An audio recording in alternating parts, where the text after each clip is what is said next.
Journey हूँ जो कि सोल लैंड और बैटल थ्रो हेवंस की तरह है। इसी इसका नाम द ग्रेट जर्नी है। अगर आपको सोल लैंड और बैटल थ्रो हेवंस अच्छी लगती है तो आपको ये सीरीज़ भी अच्छी लगेगी। इस चैनल पे अगर आपका फर्स्ट टाइम है तो लाइक और सब्सक्राइब करना मत भूलिएगा और बेल आइकन की नोटिफिकेशन को ऑन कर दीजिएगा ताकि आपको डेली नोटिफिकेशंस मिलती रहें। तो चलिए इस सीरीज की एपिसोड नंबर 8 की तरफ चलते हैं। एपिसोड के शुरू में ली वूजिए अपनी स्वॉर्ड से व्हाइट हेयर इमोर्टल पर अटैक करता है, मगर वो उसको डॉज करता है। वो वापस से उस पर अटैक करता है और उन दोनों की फाइट शुरू हो जाती है। उनकी फाइटिंग के दौरान कैरेज के व्हील्स टूट जाते हैं और कैरेज लुढ़क के गिर जाता है। ली भी गिर जाता है और व्हाइट हेयर कैरेज के ऊपर खड़ा हो जाता है। फिर वो ली की स्वॉर्ड को देखकर कहता है कि लॉन्ग स्वॉर्ड शाबू, तुम ली होंग के डिसाइपल हो। तुम लोग ये समझते हो कि मैं तुम्हें नहीं मारूंगा। फिर वो ऐसा मार्शल आर्ट करता है कि पूरी ज़मीन हिलने लग जाती है और सारे छोटे पत्थर उड़ने लगते हैं। और अब वो जल्दी से अपनी तलवार निकालता है और उन सबको एक ही स्लैश में मार गिराता है।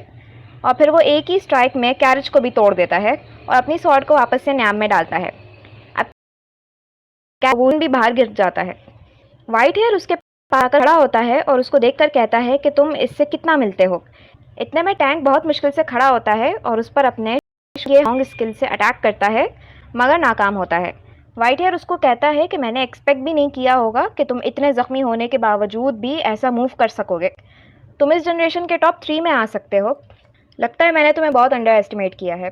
और इसको गर्दन से पकड़कर वूजन के पास फेंकता है। फिर व्हाइट हेयर पूछता है कि और किसको आना है। तो ली कहता है मैं रहता हूँ और उठने लगता है, मगर ज़्याओ से उसको नीचे दबाता है और कहता है कि अगर तुम्हें डिसेबल नहीं होना तो स्ट्रांग होने का नाटक ना करो। टैंक को फिर वूजन की आवाज़ आती है और वो उससे कहता है कि क्या तुम खड़े हो सकते हो। तो टैंक पीछे देखता है, लेकिन वूजन उसको मना करता है और कहता है कि सिर्फ तुम ही मुझे सुन सकते हो। अगर तुम्हारे अंदर थोड़ी सी भी ताकत है तो तुम मेरे सामने आकर खड़े हो जाओ। टैंक तब भी इधर उधर देख रहा होता है, तो वूजन उसको कहता है कि देखना बंद करो, यही करते रहोगे तो व्हाइट हेयर आकर मुझे ले जाएगा।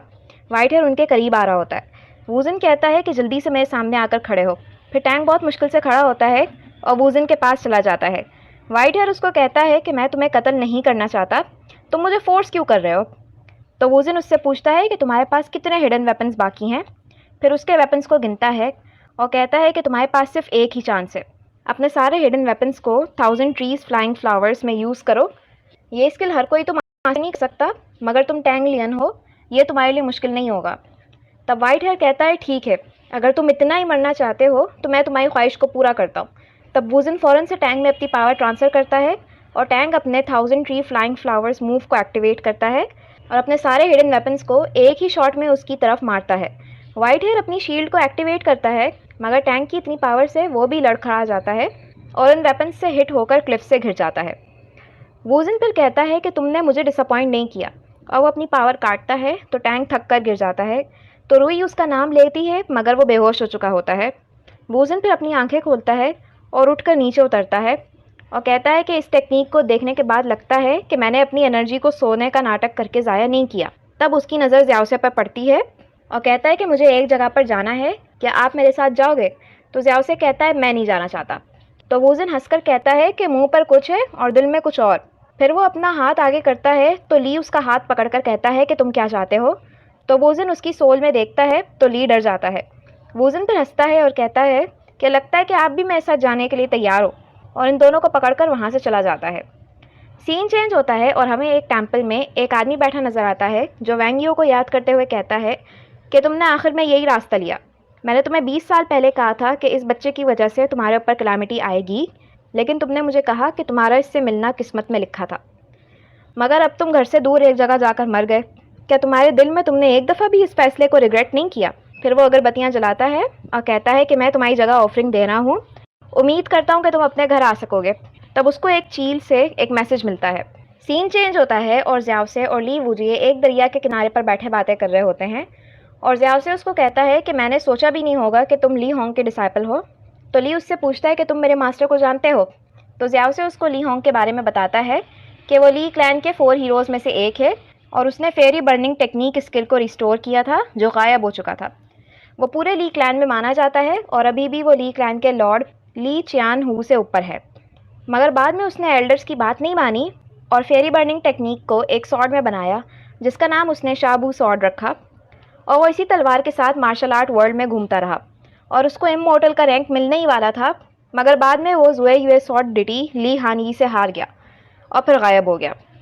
कुछ कहते हैं कि वो वापस ली फैमिली में सेल्फ आइसोलेशन में ट्रेनिंग करने के लिए चला गया, और कुछ कहते हैं कि उसको ली चियान हू ने क्लैन से निकाल दिया। तो ली खड़ा होता है और कहता है कि ये सिर्फ अफवाहें हैं, उनको ली फैमिली से नहीं निकाला, वो तो सिर्फ, और खामोश हो जाता है। ज़ियाओ से फिर कहता है कि अगर ये इतना मुश्किल है तो मत बताओ, मैं तुम्हारी ली फैमिली के सीक्रेट्स में इंटरेस्टेड हूँ भी नहीं। उसको अगर ली फैमिली से नहीं निकाला तो यही काफ़ी है। ली फिर बैठकर कहता है कि तुम मेरे मास्टर को बहुत अच्छी तरह से जानते हो। ज़ियाओ से कहता है नहीं। तो ली कहता है कि ये सुनकर कि मेरे मास्टर को ली फैमिली से नहीं निकाला तुम इतने रिलीफ कैसे हो गए। तो ज़ियाओ से कहता है कि अगर ली होंग को वाकई में ली फैमिली से निकाल दिया तो तुम मुझे पैसे कैसे दोगे। फिर ली कहता है कि हैं, इतनी बातें करने के बाद भी सिर्फ तुम्हें अपने 100 सिल्वर की फिक्र है। तो ज़ियाओ कहता है कि 100 नहीं, 500 सिल्वर। ली फिर चौंक जाता है और कहता है कि 100 से 500। ज़ियाओ फिर उससे पूछता है कि तुम्हारी इंजरीज ठीक है। तो वो कहता है कि इतनी बुरी नहीं है, बस तब दर्द होता है जब मैं अपनी पावर को यूज़ करता हूँ। तो ज़ियाओ से कहता है कि वो वाइट हेयर बहुत पावरफुल था, हम उससे बच गए, ये भी हमारा लक है। ली कहता है कि हाँ तुमने ठीक कहा, हमें उस मॉन्क को थैंक यू करना चाहिए। और तब हमें वूजिन दरिया के अंदर बैठा हुआ नज़र आता है। वूजिन को फिर अपना पास्ट याद आता है कि जब उसको सीनियर मॉन्क मारना चाहता था तो कैसे मास्टर वेंगियो ने उसको बचाया था और उसको अपना डिसाइपल बना लिया था। फिर इसको और याद आता है कि जब वो अपने टेंट्रम्स फेंकता था तब मास्टर वेंगियो उसको डांटते नहीं थे, और जब वो अपनी फैमिली पर रिवेंज लेने के लिए बारिश में चीख रहा था तब भी मास्टर वेंगियो ने उसको साया दिया और उसको समझाया कि ये छतरी आसमान से गिरती बारिश को रोक सकती है मगर दिल की बारिश से नहीं छुपा सकती। हमें अपनी रूह को धोना चाहिए और इतनी बारिश के बाद एक साफ आसमान आता ही है। ये सब याद करके वूजिन रो रहा होता है। वूजिन को पानी पर खड़ा देखकर ज़ियाओ से कहता है कि मैंने ऐसा मार्शल आर्टिस्ट नहीं देखा जो इतनी आसानी से पानी पर चल सके। ली फिर कहता है कि वो वाकई में बहुत ज़बरदस्त है, मैंने आज तक किसी को पानी पर चलते देखा ही नहीं। फिर ज़ियाओ से कहता है कि तुम एक हॉस्टेज हो और उसकी तारीफ़ कर रहे हो, अगर वो अभी सुने तो पता नहीं क्या कहेगा। इतने में वूजिन उनके करीब आता है और कहता है कि आप दोनों मेरे हॉस्टेज नहीं हो, मैंने आप लोगों को अपने साथ आने के लिए इनवाइट किया था। ज़ियाओ से हंसकर कहता है कि कैरेज में इतने सारे लोग थे मगर तुमने सिर्फ हम दोनों को ही क्यों चुना। क्योंकि मुझे मार्शल आर्ट्स नहीं आते और ये बहुत बुरी तरह ज़ख्मी है। वूजिन फिर कहता है कि वो ज़ख्मी है, मैं इतना टैलेंटेड तो नहीं हूँ मगर आपको हील कर सकता हूँ। ये उससे पूछता है कि तुम मुझे हील कर सकते हो। तो वूजिन कहता है कि मुझे रास्ते में आप दोनों की हेल्प चाहिए होगी, तो आपकी मदद करना इतना मुश्किल काम नहीं है। तो ली उसको मना करने लगता है कि इतने में वो उसके पीछे आता है और कहता है कि आप वाइट हेयर इमोर्टल की वजह से ज़ख्मी हुए हो, अभी तो आप ठीक लग रहे हो मगर जब आप अपनी पावर को यूज़ करोगे तो इंटरनल एनर्जी क्लैशेस होने की वजह से आप और ज़ख्मी हो जाओगे।